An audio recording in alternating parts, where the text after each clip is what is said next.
Olá, boa noite. Muito boa noite a todos. Sejam bem-vindos a mais uma das nossas lives do projeto Múltiplos Saberes, a nossa 27ª live. Eu sou o professor Alan Fernandes, formado em História, licenciado em História e pós-graduado em História Social e Cultural do Brasil pela FEUC, uma instituição aqui da Zona Oeste. Gostaria de lembrar a vocês, como sempre, que a partir de amanhã o vídeo desta live já estará disponível no nosso canal lá no YouTube, o canal Projeto Múltiplos Saberes no YouTube.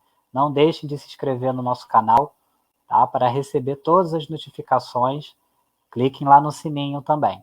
Gostaria de falar com vocês que hoje, infelizmente, a professora Alessandra Sena, minha amiga e parceira aqui do projeto, cofundadora junto comigo, não poderá participar, ok?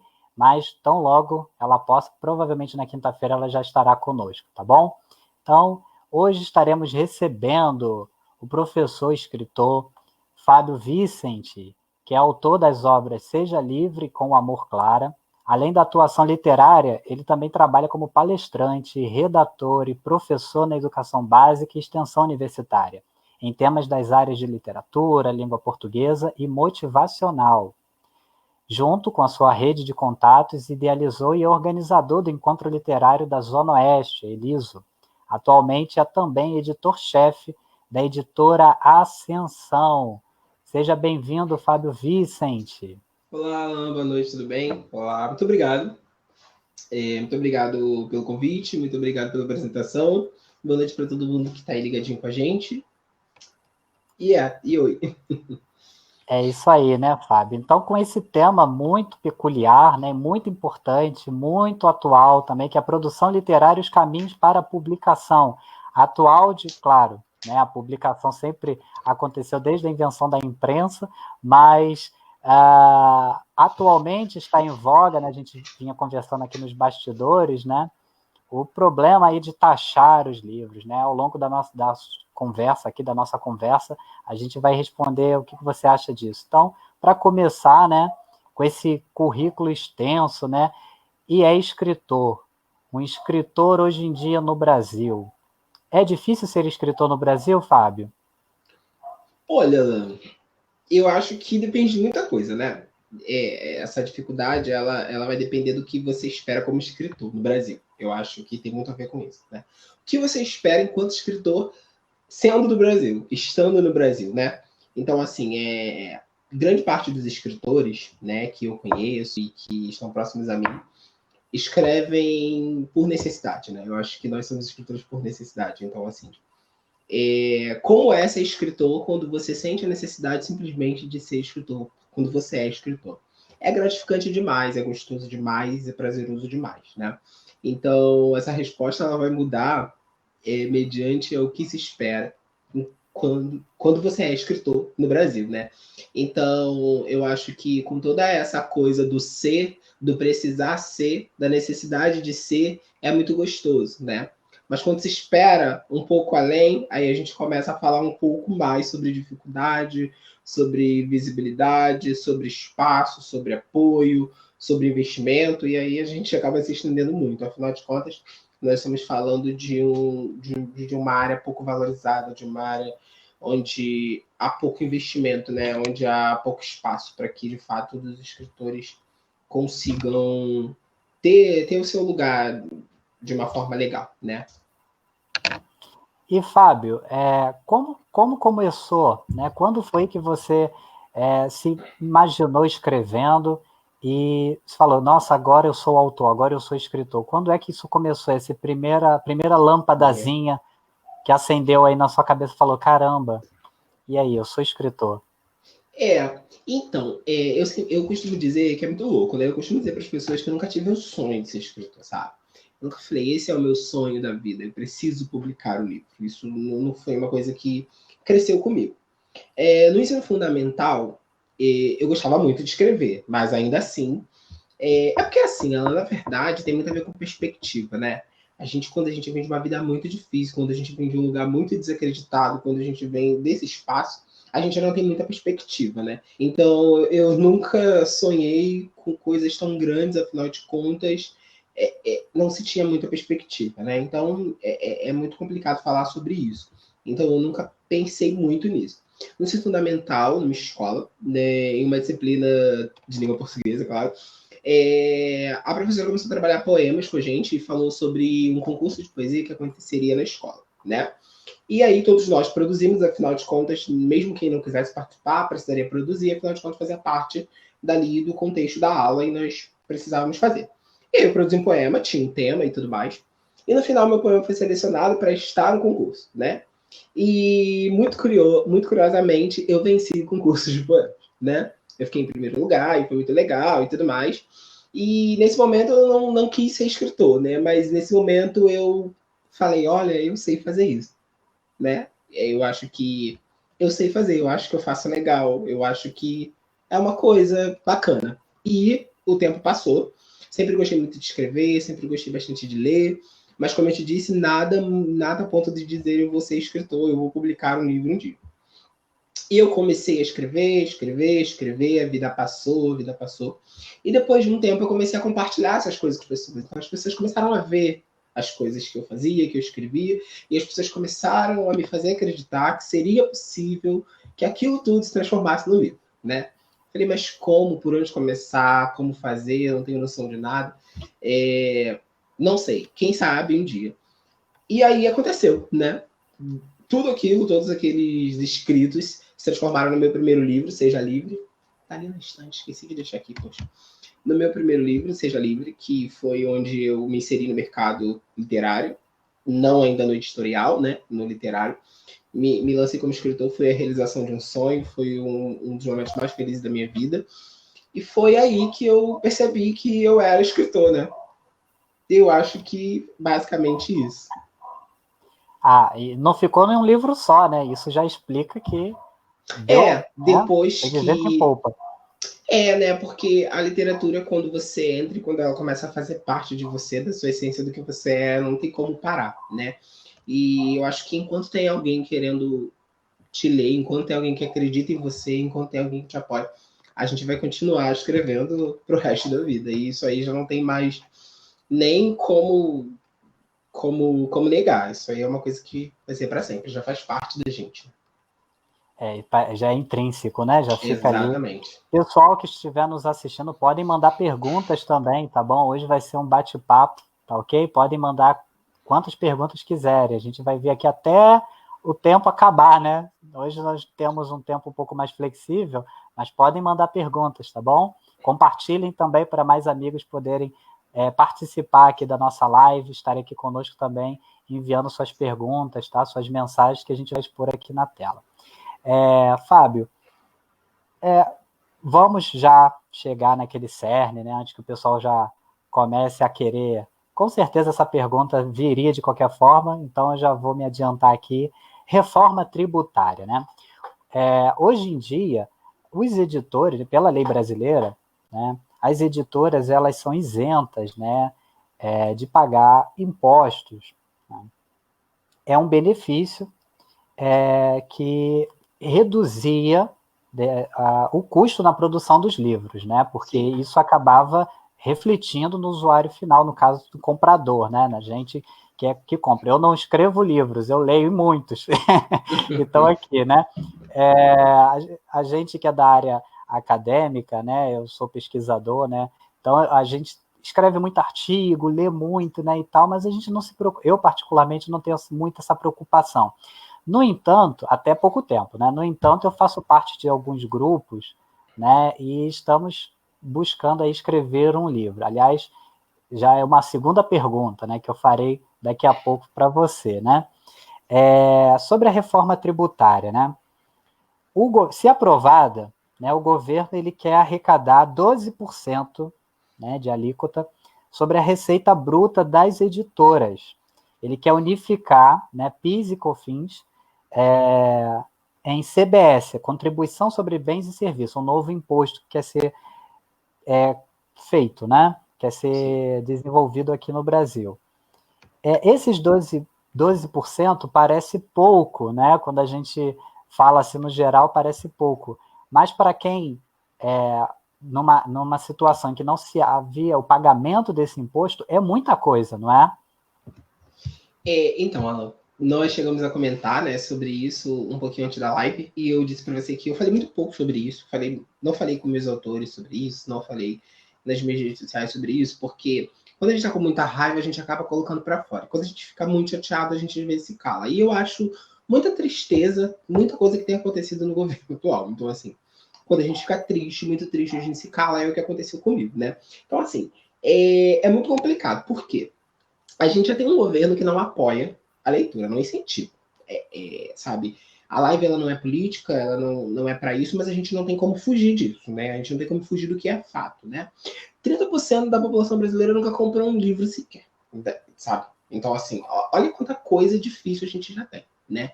E aí a gente tem um governo que quer taxar toda essa galera que produz, que trabalha e que faz o negócio acontecer, sabe? Para simplesmente dificultar. Na verdade, eu disse isso há um tempo atrás e é exatamente isso, para inviabilizar, entendeu? Porque assim,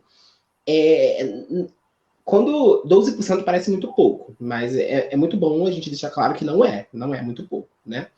Então, assim, vai começar a encarecer para muita gente, inclusive para todos os editores, afinal de contas, antes de encarecer para a gente, vai encarecer para muitas outras pessoas, e, consequentemente, isso vai encarecer para o leitor, né? E aí a gente cai nessa questão desses 30% da população que não lê, que não tem acesso, que, sabe? E, assim, eu vou ser muito sincero, eu particularmente já acho, que livros no Brasil, hoje em dia, não são baratos. Se a gente for parar Eu para também pensar acho. na quantidade de pessoas Eu também acho. que não Sofre leem, no bolso, né? Exatamente. Então, assim, vai inviabilizar de fato, né? Vai ficar difícil, vai encarecer, vai ficar ruim. E isso vai mexer muito no mercado editorial de forma negativa, sabe? Isso vai prejudicar muitas editoras. Consequentemente, leitores. Então, assim, sabe quando é uma catástrofe anunciada, sabe? Vai ser uma coisa atrás da outra até que tudo começa a dar muito errado. Porque Mas, o infelizmente, imposto vai ser cobrado desde o fabricante do papel até o varejista, né? exatamente, Até o exatamente. varejista. É isso Aliás, aí. depois eu quero que a gente possa conversar sobre esse passo a passo, como funciona esse mundo literário, o mundo Sim, das editoras, né? Que é uma curiosidade minha, acredito que de muita gente que está nos assistindo agora. sim. Então, assim, exatamente isso que você falou. Vai encarecer para muita gente antes de encarecer para a gente, né? E aí depois, infelizmente, vai ter que chegar ao leitor num preço muito alto, né? Afinal de contas, é assim que as coisas são. Com muita tristeza. Então, assim, é tanta coisa ruim, eu digo, que vai acontecer dentro do mercado editorial se isso for aprovado, que, assim, é triste. É triste demais. É. Mas é um reflexo também do governo que a gente tem atualmente, e é isso, né? Exatamente. O próprio Paulo Guedes, né, que é o ministro da Economia, que é o guru, né, da economia que está querendo taxar, ele disse, bem, a gente quer taxar quem pode pagar, né? E aí, quando 12% de alíquota é tão absurdo, gente. Só para vocês terem uma ideia, a alíquota é o percentual, né, de taxa sobre determinado produto já taxado. Então, veja, os bancos no Brasil pagam 5,8% de alíquota. Banco. Quem realmente pode pagar alguma taxa, alguma coisa é banco, banqueiro. Exatamente. Exatamente. Vamos lá. Nem todos, né? A gente sabe que cerca de 4, 5% da população brasileira tem, de fato, uma afeição muito forte com livros, principalmente acadêmicos, por conta da própria academia, né? São os diplomados, né? Cerca de 5% da população brasileira tem uma formação continuada e nunca parou de estudar, né? É muito pouco. Né? Então, portanto, nós, né, que temos esse vínculo maior com a academia, né, que estamos aí na pesquisa e tal, a gente sabe o quanto é difícil, o quanto dói no bolso, né? Isso tudo que está aqui atrás foi uma fortuna, gente, foi uma fortuna, claro, pago as prestações, né? Que bom que existem as prestações, santo cartão de crédito, mas enfim, parece que é quase que um projeto de fato, quase não, é um projeto, né? De fazer com que a população tenha dificuldade de acessar Óbvio, é para informação, inviabilizar né? com toda certeza. Isso aí a gente não tem dúvida, né? Então, Só que é assim, um tiro no pé, né? De qualquer forma. É um tiro no pé porque cerca de 47%, né, dos livros que são produzidos no Brasil são livros didáticos, e o maior comprador de livros didáticos que tem no Brasil é o próprio governo federal. Parece que na lei eles colocaram lá, né, um apêndice lá dizendo que, na verdade, o governo federal seria isento de pagar esse imposto quando comprasse os livros didáticos. Só que não colocou o Estado e o município. E agora os estados e municípios querem o princípio da isonomia. Bem, se um não pode pagar, um não quer pagar, nós também não queremos. Então tem essa briga interna política, né? E fora que, além dos livros didáticos, os livros religiosos também, né? Que é o grande capital político que o atual governo tem, né? Provém dos religiosos de matriz cristã, né? Enfim. E isso pode ser um problema, né? Taxar a Bíblia vai ser taxada. Exatamente. Vai ser pode ser um problema. problema. Vamos ver, né? Às vezes, se não for criada uma lei, né, isentando a Bíblia. Sim, provavelmente. Daqui a pouco vai aparecer, daqui a pouco surge. Só nós mesmo que não vamos ser isentos. Pois é, né? Então, é isso. Agora, a segunda pergunta, né?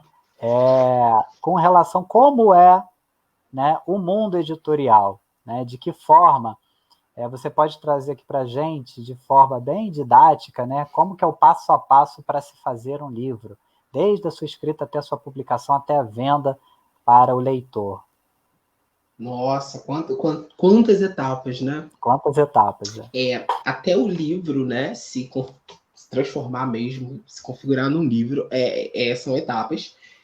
São etapas muito gostosas, afinal de contas, eu amo o meu trabalho, eu sou muito apaixonado pelo que faço. Então, assim, nós temos algumas coisas que dependem do autor, né? Porque primeiro que ele escreva o livro. Primeiro passo, primeiro livro.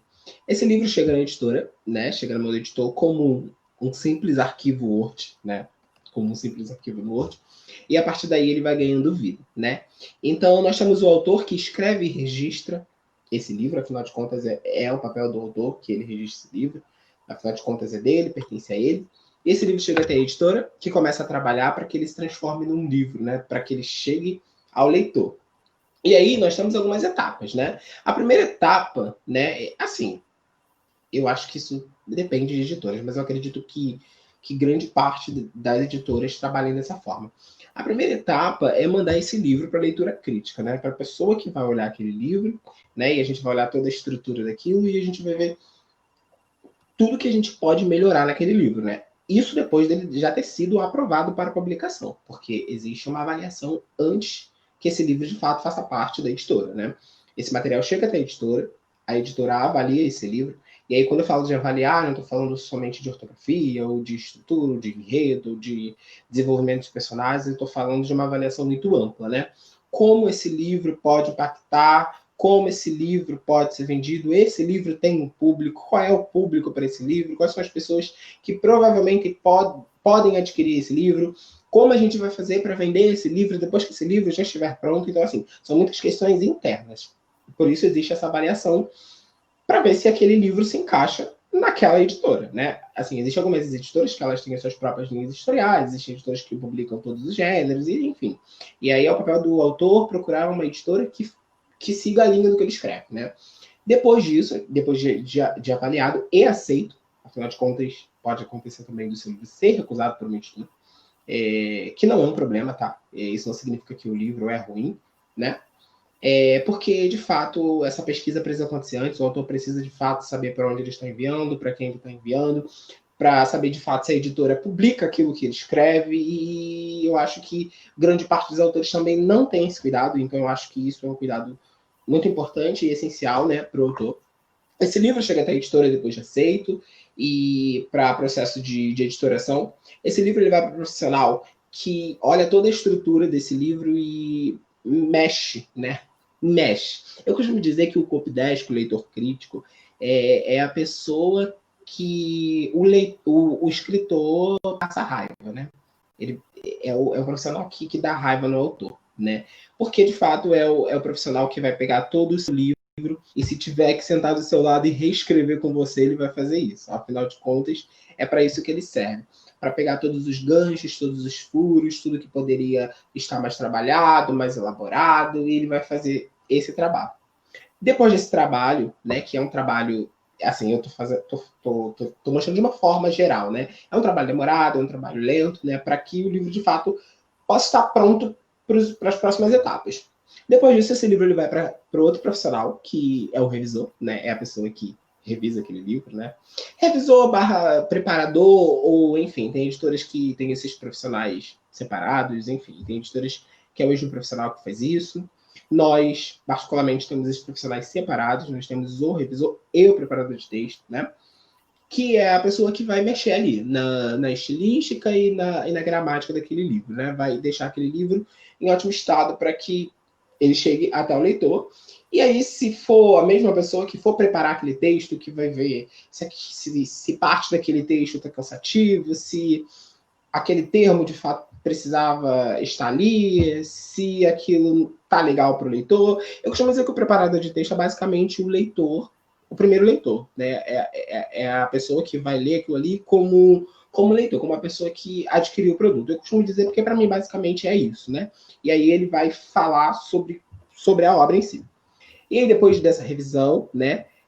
As editoras elas costumam fazer 2 revisões, 3 revisões, depende da editora também, né? E aí pode ser com profissionais diferentes, ou esse livro pode voltar para o editor, afinal de contas o editor ele precisa participar de todo esse processo, mesmo que não seja ele a pessoa que vai fazer aquele serviço, ele precisa estar participando de tudo. Depois disso, esse livro vai para um profissional que nós chamamos de diagramador, né? Que é a pessoa que, de fato, dá vida ao livro, né? Que ele coloca todos os elementos gráficos que você sempre sonhou.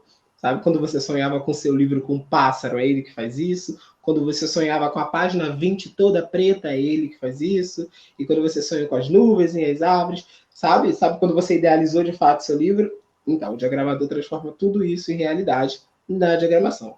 É um profissional que eu respeito muito, admiro muito, afinal de contas, é dali, né, para impressão, né? E aí nós temos esse profissional que faz isso, todo esse serviço, né?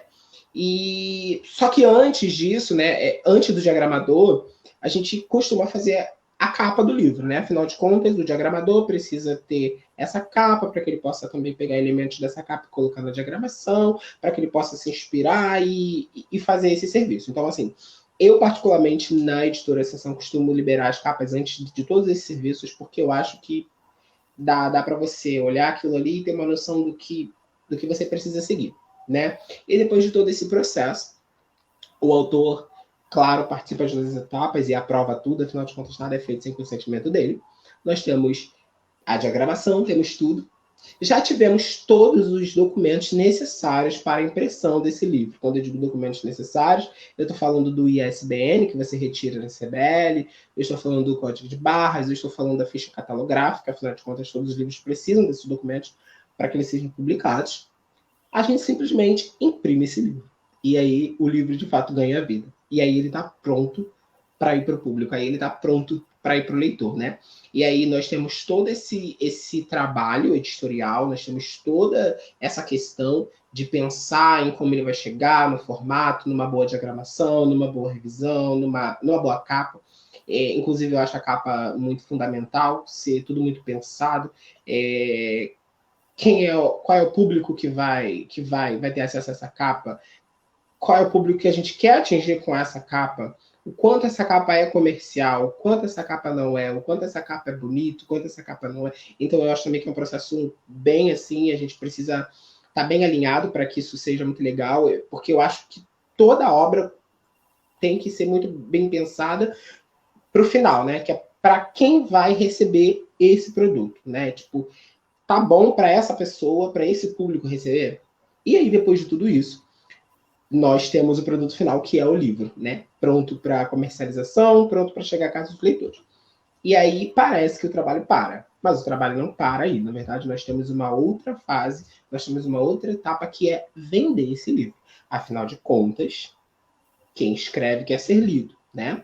E de nada adianta para o autor imprimir 1000 livros e ficar com esses 1000 livros dentro da caixa. Então, eu acho que de fato, é um trabalho lado a lado, é autor e editora, e a gente precisa pensar em como nós vamos fazer para comercializar esse livro, como nós vamos fazer para esse livro chegar às pessoas, como nós vamos vender, qual vai ser a estratégia de marketing, quanto vai custar, tudo isso, né? E aí eu acho que basicamente é isso, né?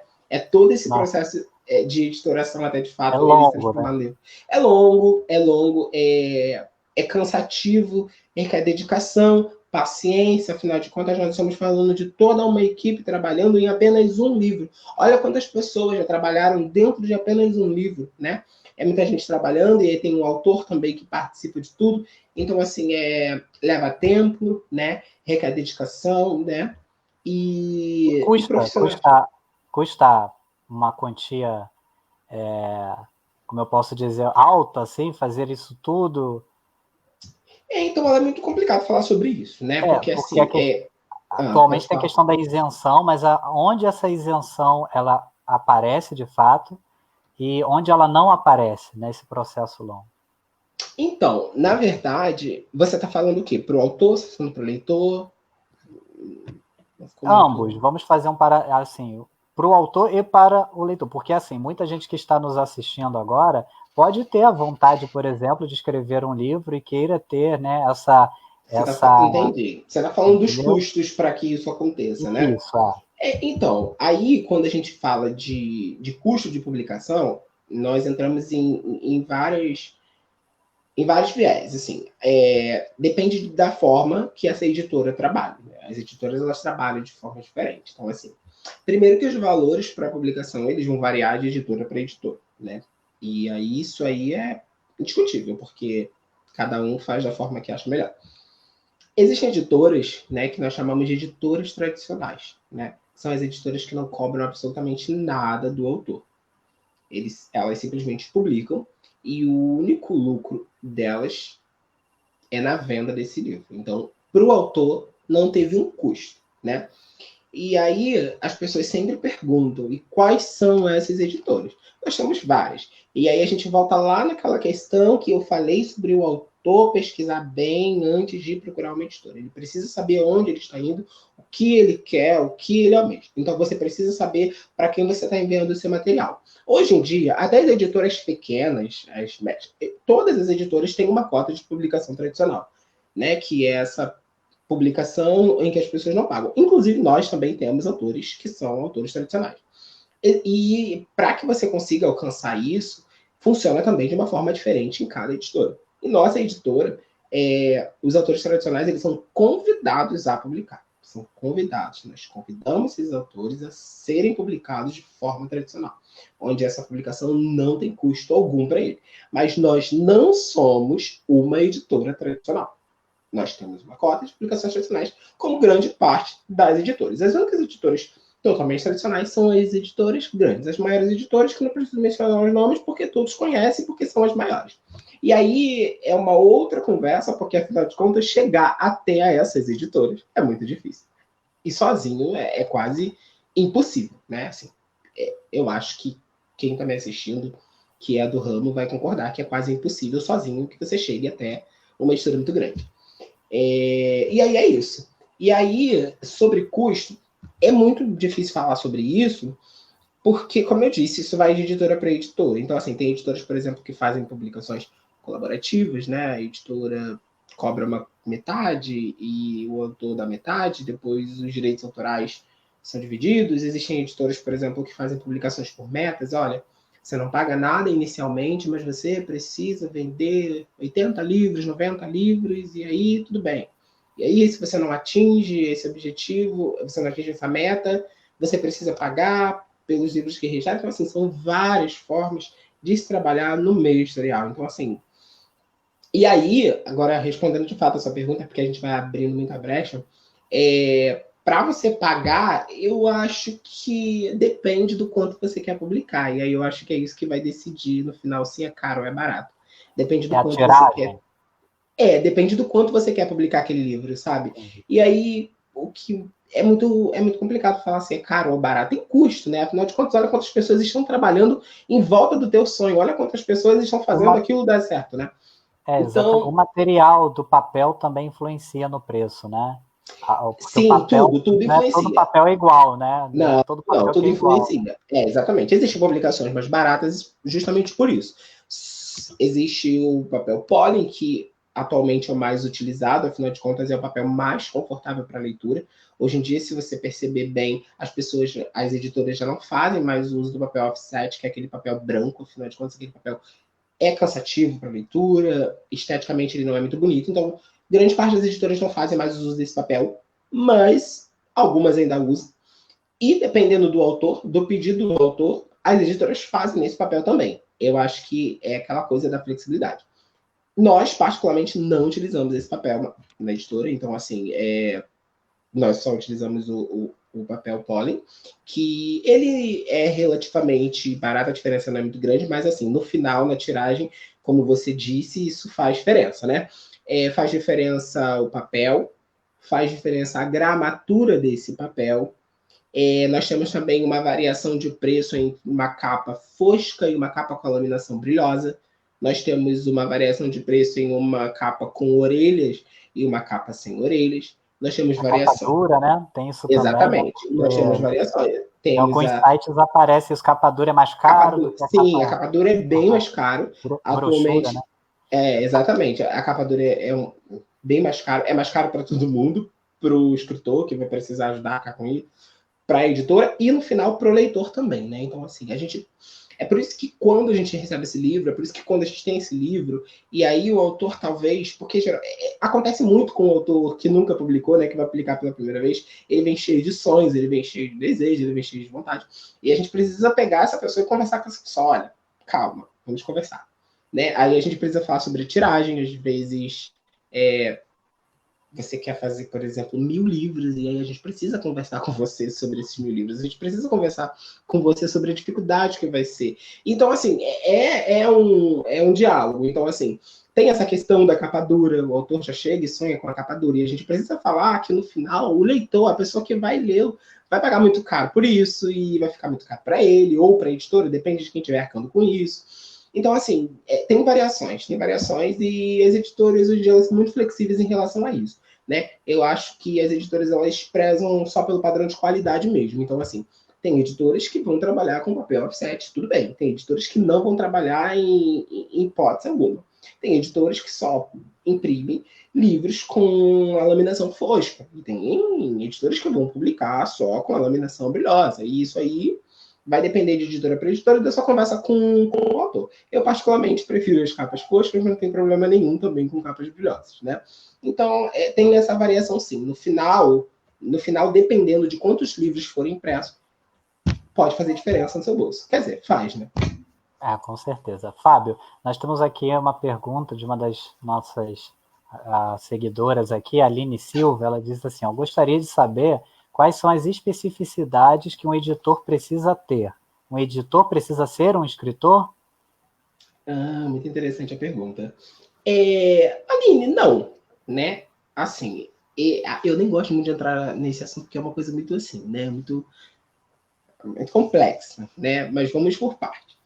Geralmente, bom, assim, eu, particularmente, eu vou falar pelos editores que eu tenho contato, pelos editores que eu conheço.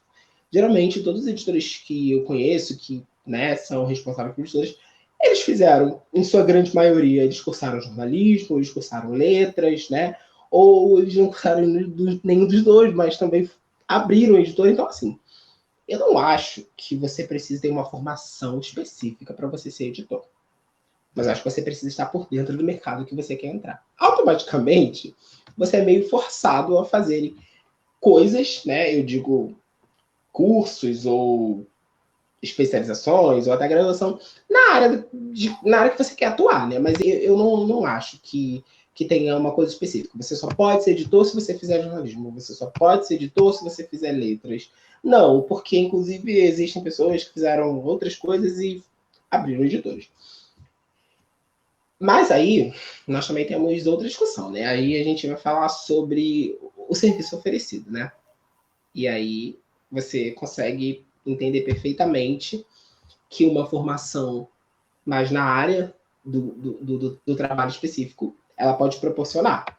E aí, isso aí não sou eu que vou dizer para você, olha, é bom ou é ruim. Vocês conseguem perceber claramente, é um trabalho oferecido por uma editora que é composta somente por gente que estuda isso, que vive isso, que respira isso, que está no meio, e por editoras que simplesmente não são dessas áreas, né? Não sou eu que vou dizer se é ruim ou se é bom, mas você, enquanto leitora, ou você, enquanto uma pessoa que pesquisa sobre isso, consegue perceber claramente a qualidade desses serviços oferecidos. E é isso. Eu acho que eu respondi, né? Então, muito obrigado, Aline, pela sua interação aqui na nossa live. Quem tiver mais perguntas pode fazer, tá bom? Estejam aí, sintam-se à vontade, tá? Da mesma forma que a gente está aqui nesse bate-papo.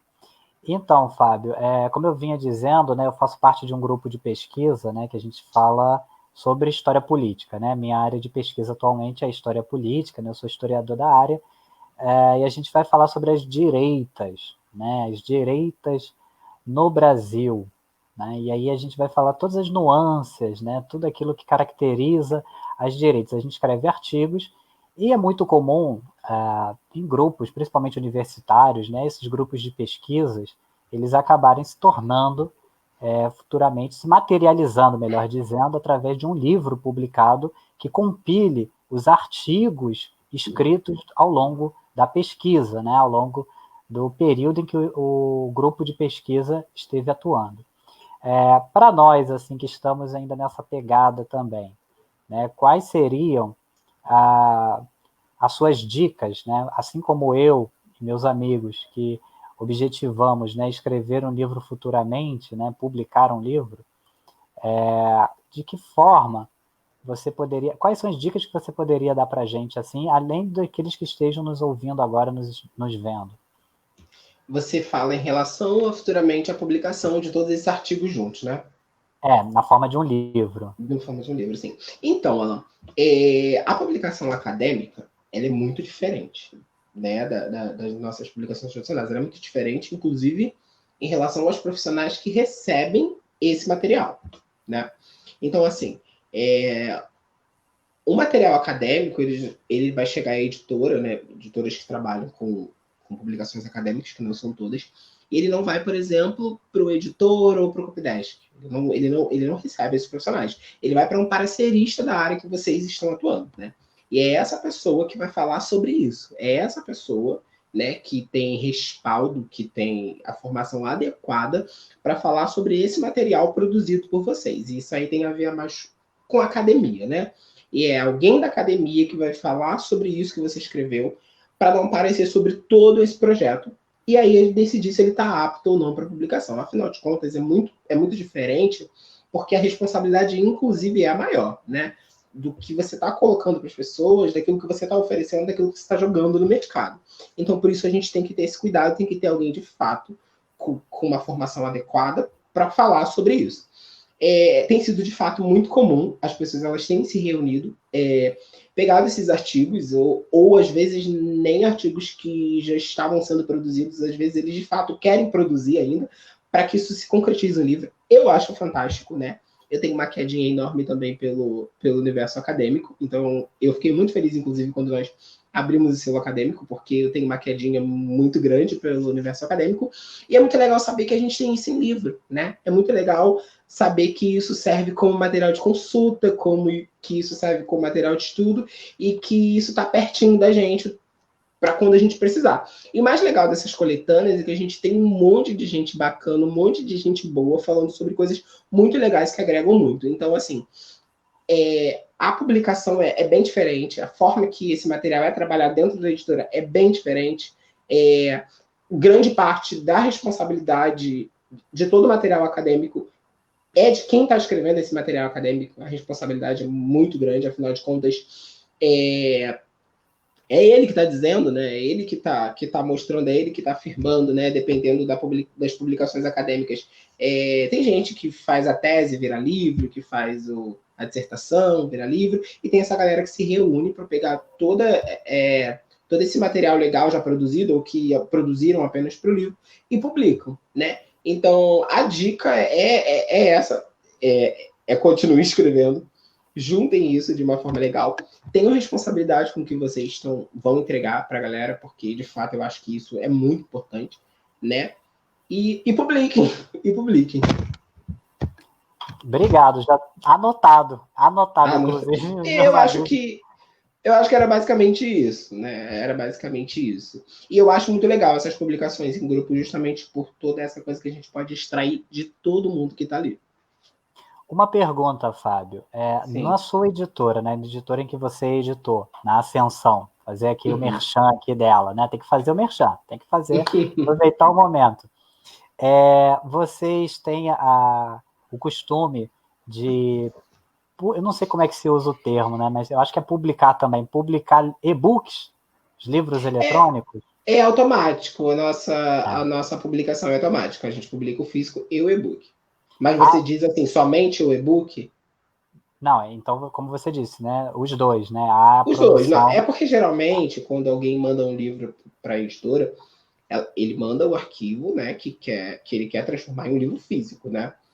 A questão do e-book é automática. A gente publicou o livro físico e o e-book também. O e-book Antes de fica disponível. imprimi-lo, ele já se torna o e-book, é isso? Não tem uma regra, né, do que é liberado antes, o e-book, o físico, mas assim, a gente fica responsável pelos dois formatos. Isso já é um padrão da editora.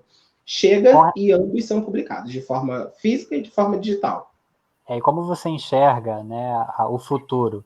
Haverá continuação de impressão de livros físicos ou o futuro é o tablet, é o Kindle? Como é o Olha, futuro para você? o meu futuro vai ser físico, tá? A minha estante vai continuar cheia de livros. Eu vou continuar produzindo livros por muitos anos, se Deus quiser. Eu vou continuar comprando livros físicos. Eu não tenho absolutamente nada contra o Kindle e eu não tenho absolutamente nada contra o e-book. Eu, particularmente, não leio muito e-book, né? Eu acho muito prático você ter um Kindle na bolsa, pegar, abrir, ler. Eu acho muito bacana isso.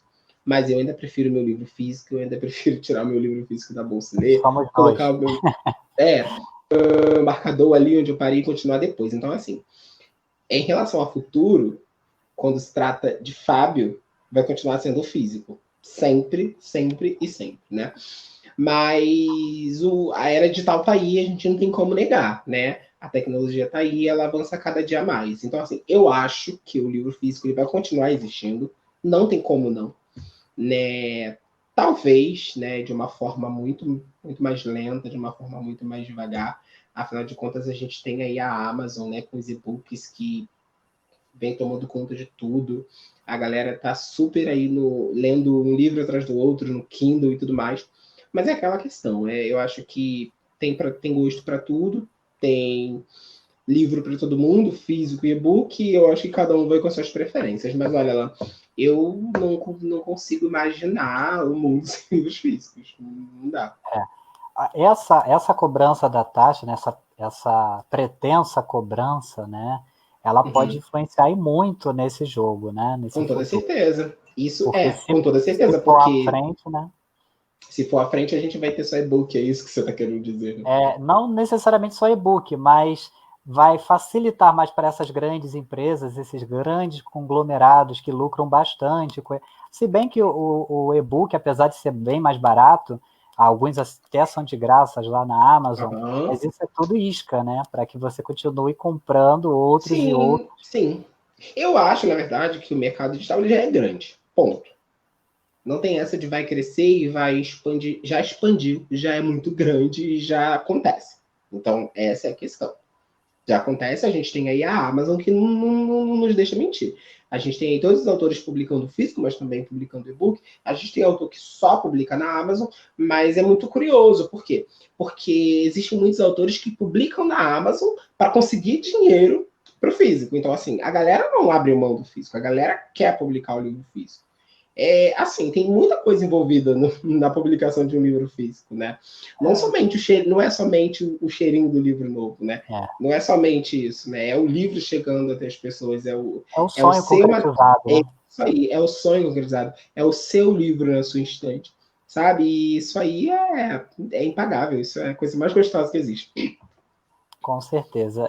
Eu também acabo tendo o mesmo tipo de... Como leitor, claro, né? O mesmo pensamento, eu também não consigo viver sem um livro físico, minha rinite que lute, mas a gente está nessa luta aí, eu particularmente não consigo me adaptar também a Kindle, tablet, a PDFs, assim, a grande parte dos textos que a gente lê, é mais prático você ter o PDF, até para você fazer citação, né?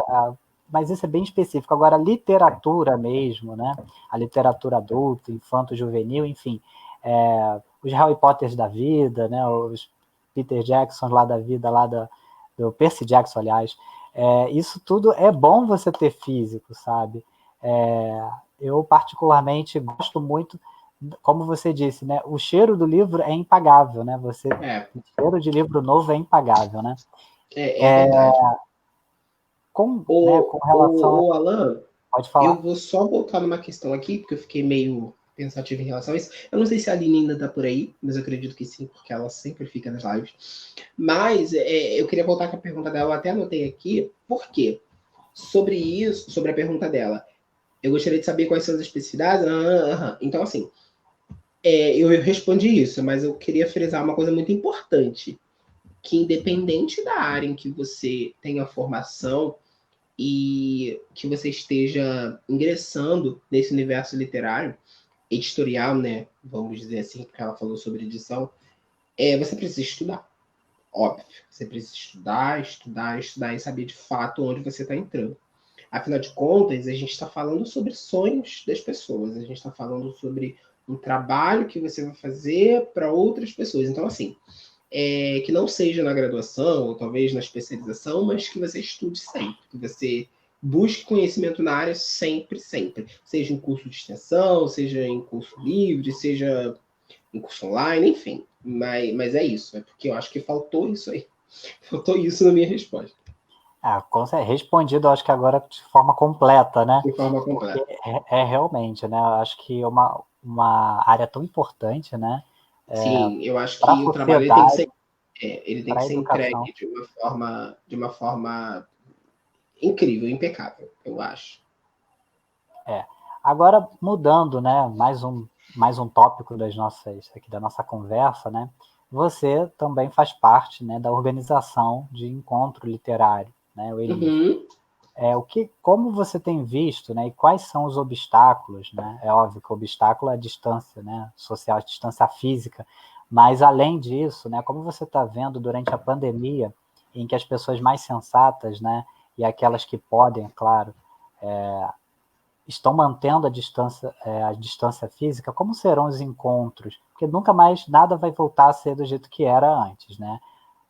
O novo normal, né, como as pessoas falam, né, atualmente. Como você estão se preparando, né, para os eventos relativos? E aí eu falo do Eliso, né, que é um grupo aqui da Zona Oeste, mas eu falo também além, né, o que você tem de informação sobre Bienal, por exemplo, né, Flip, né, Festival Olha, Literário de Paraty.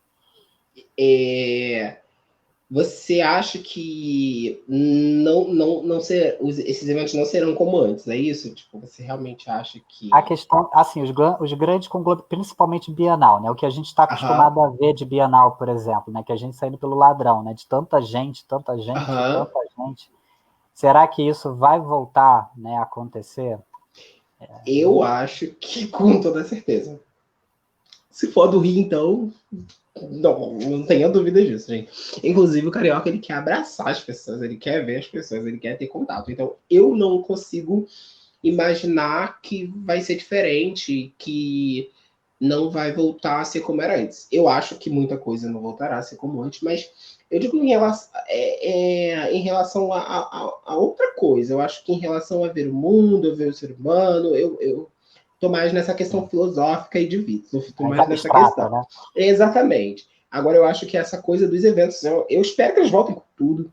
Eu espero que eles lotem muito, eu espero que sejam todas incríveis. Eu tô muito, assim, agoniado para poder fazer evento. Estou muito agoniado para ver os meus amigos escritores. Eu estou muito agoniado para os lançamentos dos meus autores. Todos os lançamentos da editora foram adiados. Todos. Então, assim, eu tive um lançamento que já tinha data, sabe? Para acontecer. E foi muito triste, assim, foi muito triste. Então, assim, e depois disso foram acontecendo publicações, lançamentos e tudo para isso ser adiado. Então, assim, Para mim, vai voltar com força total. Afinal de contas, foram pessoas que batalharam pra caramba para publicar, que sonharam pra caramba com esse momento, e elas tiveram que, infelizmente, dar uma freada e esperar, porque a gente, de fato, perdeu esse ano em relação a eventos literários, a encontros. E no ano que vem, eu acho que a gente está pronto, inclusive, para essa combinação. A gente quer. Vacinados, aí a gente vai. Sim, eu digo, porque ano que vem a gente. Eu acho que ano que vem a gente volta bem, né? Assim, não acredito que a gente vá começar o ano perfeitamente, sabe? Olha, estamos em janeiro e todos já estão vacinados. Não vai acontecer.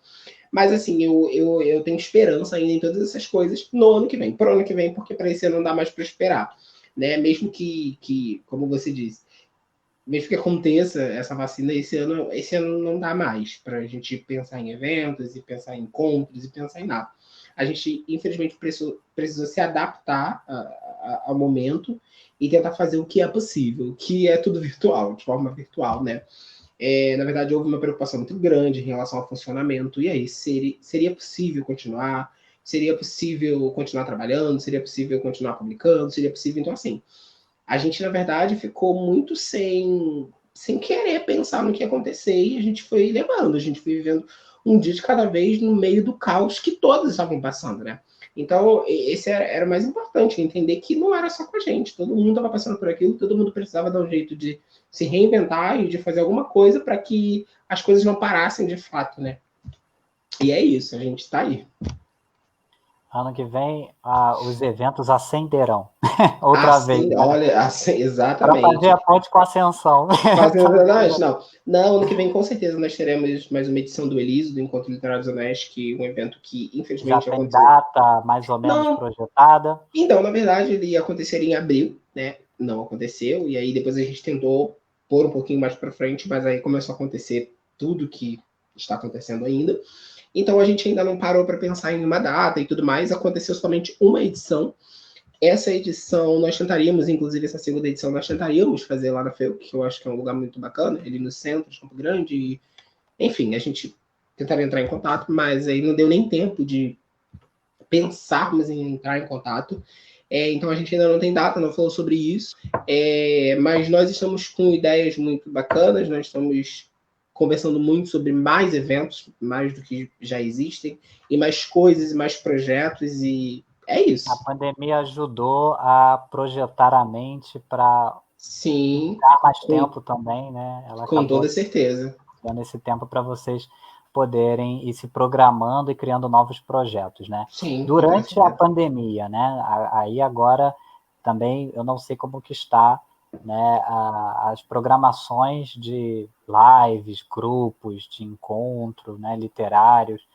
Vocês têm mantido algum, ou você tem participado de algum grupo que seja, por exemplo, gratuito, que a gente aqui possa fazer a propaganda aqui para quem quiser poder participar junto de vocês?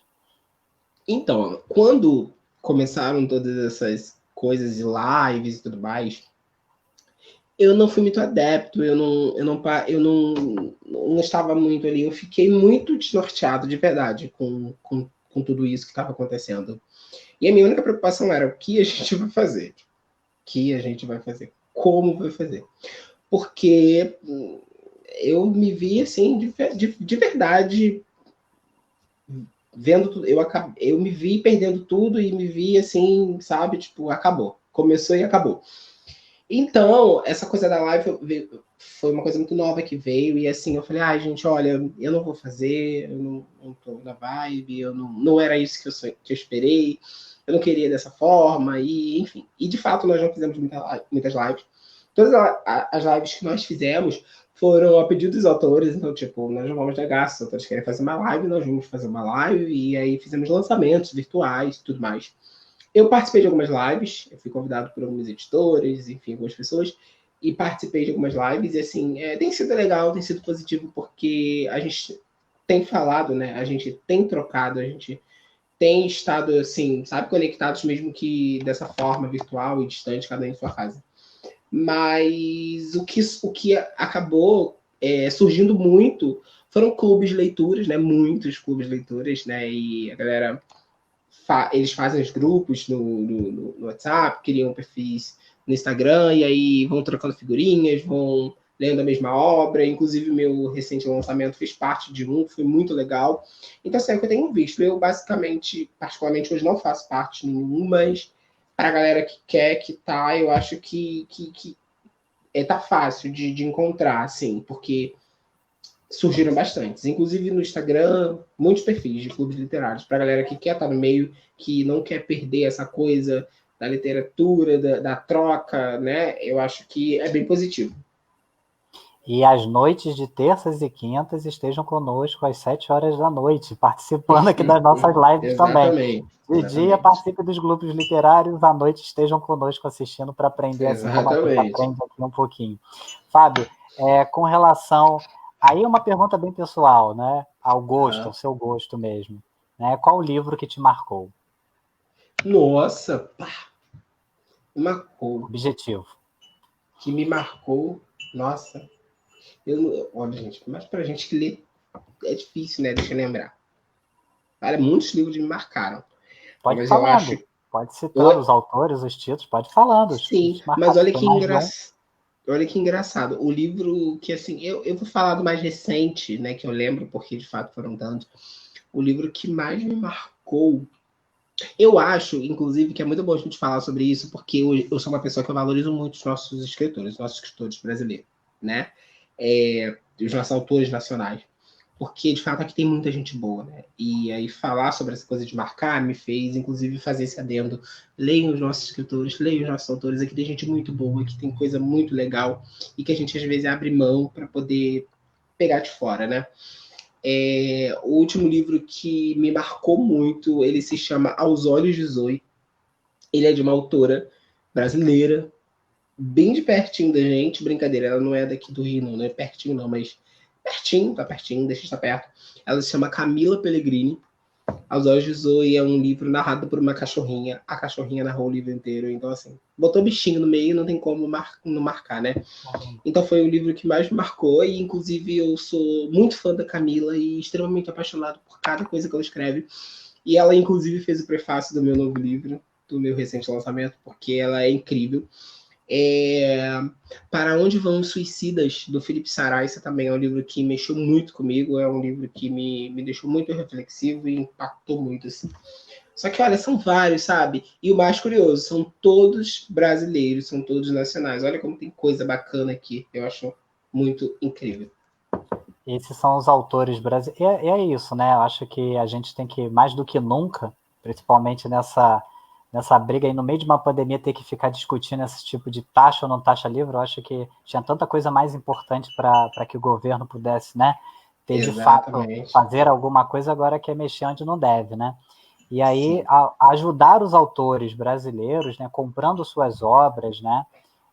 Eu gosto muito, tem um autor aqui da área, morador aqui, quase meu vizinho aqui no mesmo local, aqui no mesmo bairro que eu, que é o Luiz, o livro dele está até aqui, deixa eu pegar. O André Luiz Mansur, O Velho Oeste Carioca, né? É um livro muito bom, um autor aqui da Zona Oeste do Rio, ele está sempre aí dando palestras também. Ele estará aqui futuramente conosco, né? Faremos o convite, né, de forma oficial. O André está sempre aí por aí. Ele é um autor, né, que vende seus próprios livros e vive disso.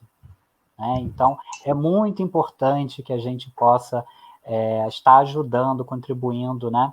Às vezes as pessoas reclamam do valor do livro, vocês aguardem se Deus queira que não, mas aguardem se essa alíquota aí passar, né? Se essa reforma tributária aí passar. Sempre quem acaba segurando a corda é o estudante, que é obrigado muitas vezes a estar com o livro, né? O estudante principalmente, né? Que na maioria das vezes não tem condições, né? A grande parte da população brasileira não é rica, gente. A gente tem que botar isso na nossa cabeça.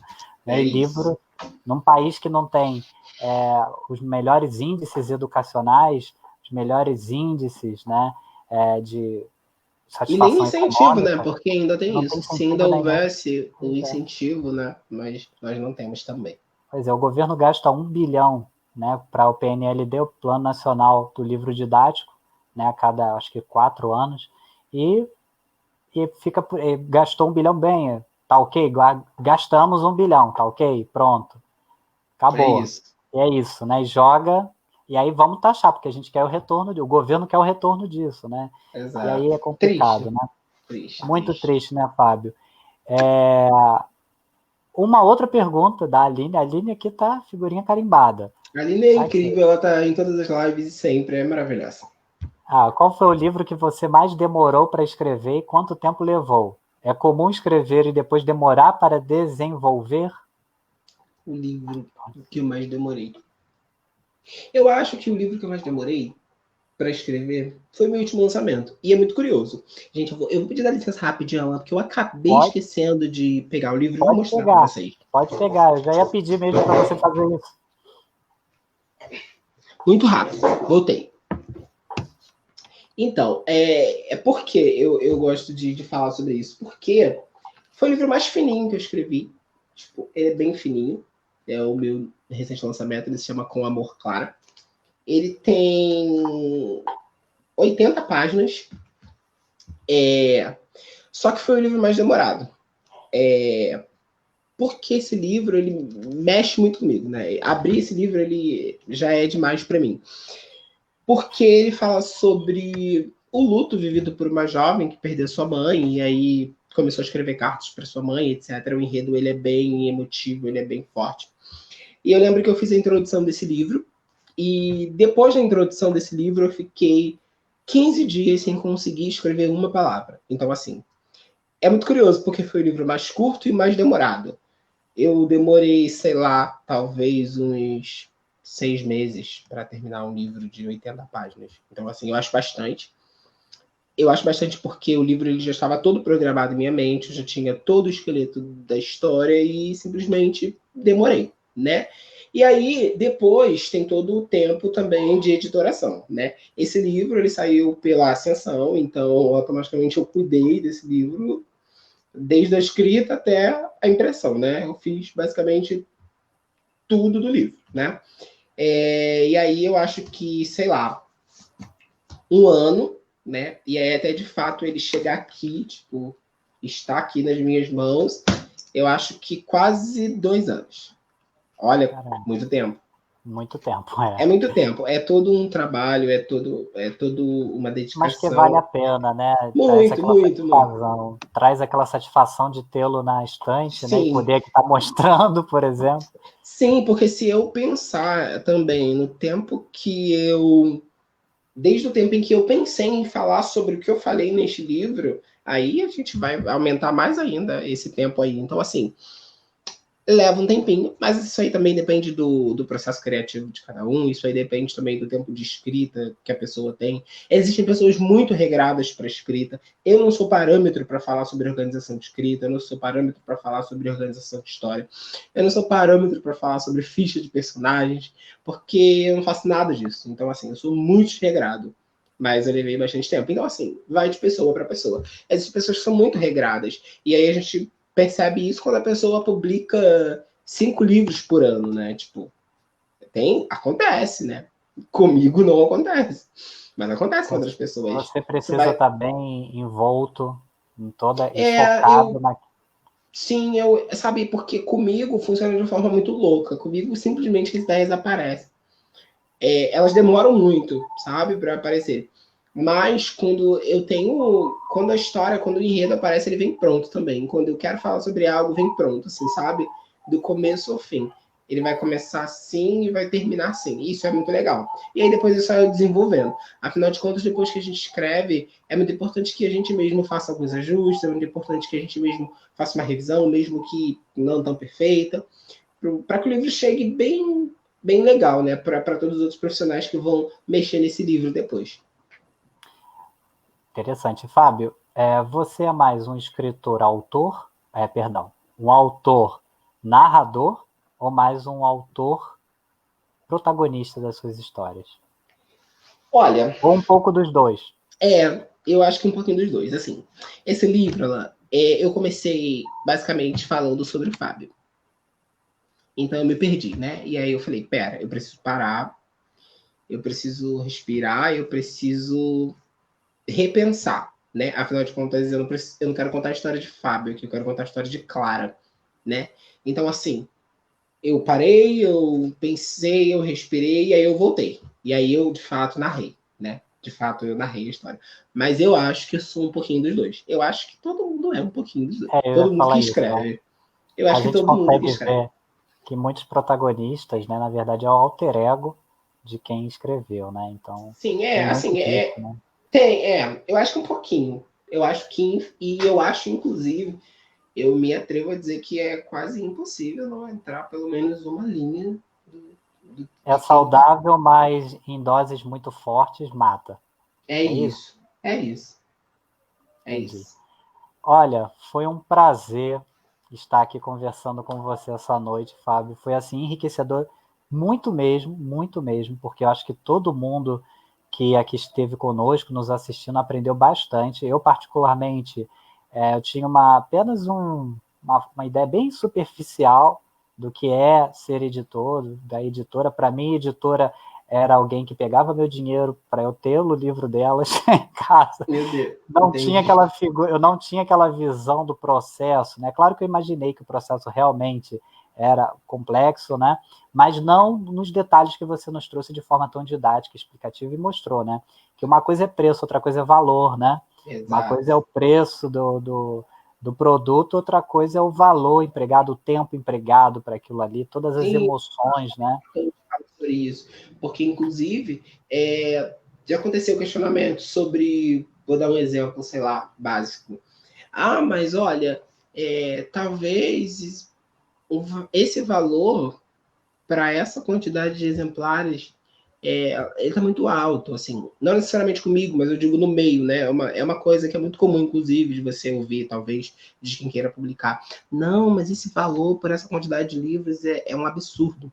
E aí é muito louco, porque você acaba achando que uma editora cobra para você o valor do livro, né?